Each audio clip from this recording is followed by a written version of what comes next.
ሰላም እንዴት ናችሁ? ውድ የሀሁ አካዳሚ ቻናል ቤተሰቦች፣ ይህ የሀሁ አካዳሚ ቻናል የኦንላይን ትምህርት ቤት በመሆን እያገለገለ ይገኛል። በኦንላይን የምናስተምራቸው ትምህርቶች አማርኛ፣ እንግሊዘኛ፣ ሂሳብ እንዲሁም ሌሎችን ትምህርቶች እያስተማርን እንገኛለን። በኦንላይን መማር ለምትፈልጉ የቻናል ቤተሰቦች ከዚህ ባስቀመጥኩላችሁ ስልክ በኢሞ፣ በቴሌግራም እንዲሁም በዋትሳፕ መደወል ትችላላችሁ ማለት ነው። በተለይ አማርኛ ጀማሪ ለሆናችሁ ተማሪዎች ይህን ቪዲዮ እስከ መጨረሻው እንድታዩት ስል እጋብዛለሁ። ምክንያቱም ይህ ቪዲዮ ለጀማሪ ተማሪዎች በጣም ጠቃሚ ነው። እኔንም ሳብስክራይብ በማድረግ አበረታቱ። ቀጥታ ወደ ዛሬ ቪዲዮአችን እንሄዳለን። ተከታተሉን። እሺ፣ የቪዲዮአችን ርዕስ የሚሆነው ከሀ እስከ ፐ ያሉ የአማርኛ ፊደሎችን ማጥናት የሚል ይሆናል ማለት ነው። ከሀ እስከ ፐ ያሉ የአማርኛ ፊደሎችን ማጥናት ከዛሬ በፊት የመጀመሪያ ቪዲዮአችን ከሀ እስከ ነበር ያየነው። ዛሬ ደግሞ ከእኘ ጀምረን እስከ መጨረሻ እናያለን ማለት ነው። ይህን ከሀ እስከ ፐ ያሉትን በሁለት ቪዲዮ ከፋፍለን እናያለን ማለት ነው። ምክንያቱም ብዙ ስለሆኑ አጠቃላይ 34 ናቸው። እኒህን 34ቶችን ከሁለት ከፍለን እናያለን ማለት ነው። ዛሬ የመጨረሻውን ቪዲዮ የምናየው እኒህን 34 ፊደሎች ካወቅን አማርኛ ማንበብ መጻፍ እንችላለን ማለት ነው። እሺ፣ ወደ ቪዲዮአችን እንሂድ። የቪዲዮአችን ርዕስ የሚሆነው ከሀ እስከ ፐ ያሉ የአማርኛ ፊደሎችን ማጥናት የሚል ይሆናል ማለት ነው። ከሀ እስከ ፐ ያሉ የአማርኛ ፊደሎችን ማጥናት። እሺ፣ እንቀጥል። የዛሬ መጀመሪያችን ይሄ ፊደል ኘ የሚል ሳውንድ አለው ማለት ነው። ኘ፣ ኙ፣ ኚ፣ ኛ፣ ኘ፣ ኝ፣ ኞ። እሺ፣ ቀጥሎ ደግሞ ይሄ ደግሞ አ የሚል ድምፅ አለው። እሺ፣ አ፣ ኡ፣ ኢ፣ አ፣ ኤ፣ እ፣ ኦ። እሺ፣ ሶስተኛ ይሄ ደግሞ ከ የሚል ድምፅ ይኖረዋል ማለት ነው። እሺ፣ ከ፣ ኩ፣ ኪ፣ ካ፣ ኬ፣ ክ፣ ኮ። እሺ፣ ይሄ ደግሞ ሀ የሚል ድምፅ አለው። ሀ ብለን እናነባዋለን። ሀ፣ ሁ፣ ሂ፣ ሃ፣ ሄ፣ ሽ፣ ሆ። እሺ፣ ይህን ካልን ይሄ ደግሞ ወ የሚል ድምፅ አለው ማለት ነው። ይሄ ደግሞ ወ ብለን እናነባዋለን። እሺ፣ ወ፣ ው፣ ዊ፣ ዋ፣ ዌ፣ ው፣ ወ። እሺ፣ ይሄ ደግሞ አ የሚል ድምፅ አለው። ይህን ደግሞ አ ብለን እናነባዋለን። እሺ፣ አ፣ ኡ፣ ኢ፣ አ፣ ኤ፣ እ፣ ኦ። እሺ፣ ይሄ ደግሞ ዘ የሚል ድምፅ አለው። ዘ። እሺ፣ ዘ፣ ዙ፣ ዚ፣ ዛ፣ ዜ፣ ዝ፣ ዞ። እሺ፣ ይህ ደግሞ ዠ የሚል ድምፅ አለው ማለት ነው። ዠ። እሺ፣ ዠ፣ ዡ፣ ዢ፣ ዣ፣ ዤ፣ ዢ፣ ዦ። እሺ፣ ይሄ ደግሞ የ ብለን እናነባዋለን። እሺ፣ የ፣ ዩ፣ ይ፣ ያ፣ የ ይ ዮ። እሺ የሚቀጥለው ደግሞ ይሄ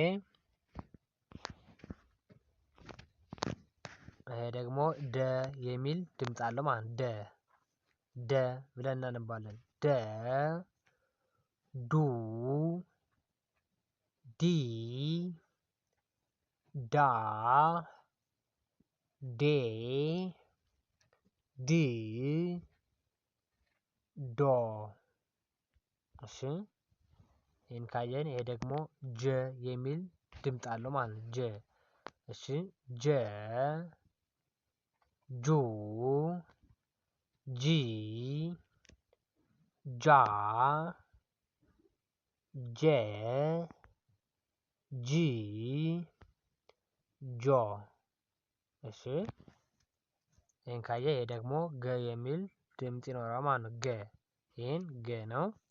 ገ ጉ ጊ ጋ ጌ ግ ጎ። እሺ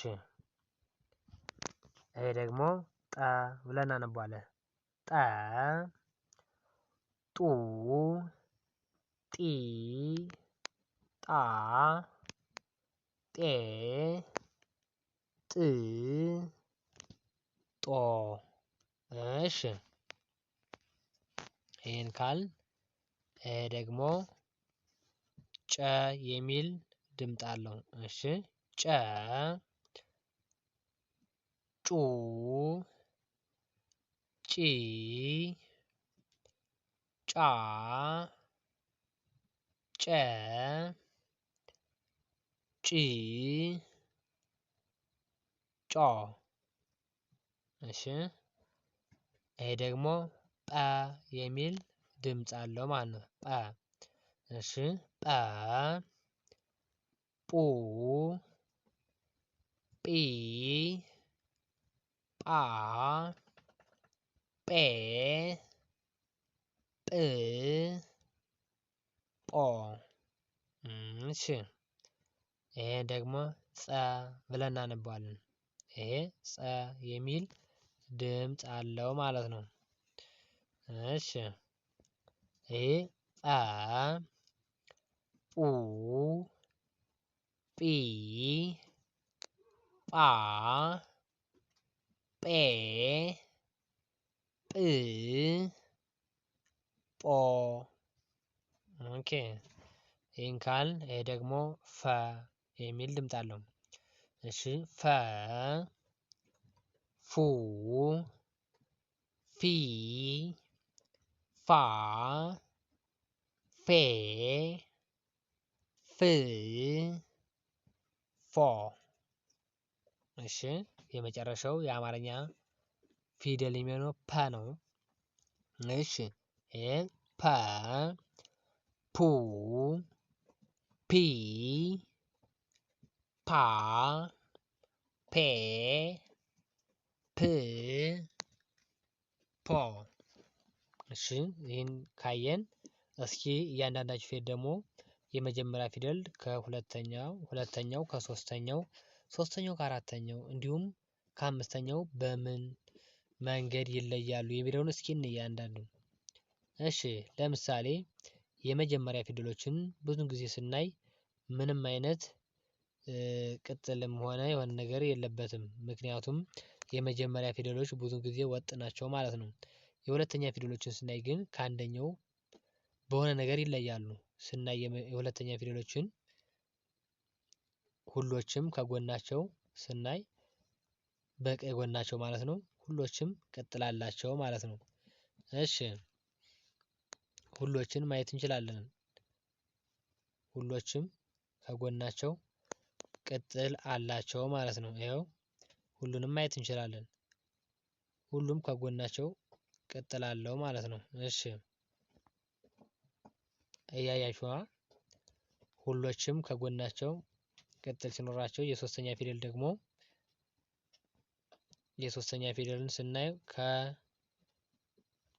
ከጎኑ ምንድነው አንድ እግሩ ወደ ቀኝ የዞረ ነው ማለት ነው። ይሄን ማየት እንችላለና ሁሉንም እስከ መጨረሻ ስናይ አንድ እግሩ ወደ ቀኝ የዞረ ነው ማለት ነው። ይኸው ሁሉም ስናየው አንድ እግሩ ወደ ቀኝ የዞረ ነው ማለት ነው። እሺ ይህን ካየን አራተኛ ፊደሎች ደግሞ ያው ሙሉ በሙሉ ማለት ባንችልም ያው ባለ 2 እግርና 3 እግር ብለን እንለያቸዋለን። 2 እግር ያላቸው ብዙ ጊዜ አንድ እግራቸው አጭር አንድ እግራቸው ረጅም ነው። ያው አብዛኛውን ባይሆንም ያው ሙሉ አይደለም ግን አብዛኛው እንደዛ ነው። ያው ስናይ አሁን 2 እግር ያላቸው እነዚህ አንድ እግራቸው አጭር አንድ እግራቸው ረጅም ነው። አራተኛ ፊደል መሆናቸውን እናውቃለን ማለት ነው። እሺ እንደዛ ከሆነ እሺ አምስተኛ ፊደሎች ሙሉ በሙሉ ማለት እንችላለን። ያው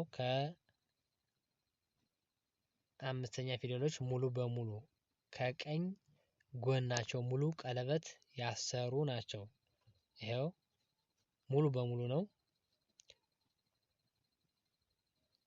ቀለበት ያሰሩ ናቸው ማለት ነው። ይኸው እሺ አምስተኛ ፊደሎች ይህን ይመስላሉ ማለት ነው። ስድስተኛ እና ሰባተኛ እንኳን ወጥ የሆነ የጋራ ባህሪ የላቸውም።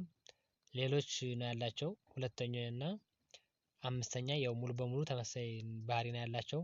6 እና 7 ግን የጋራ ባህሪ የላቸውም ማለት ነው። ውድ የቻናሌ ቤተሰቦች ቪዲዮው እንደጠቀማችሁ እርግጠኛ ነኝ።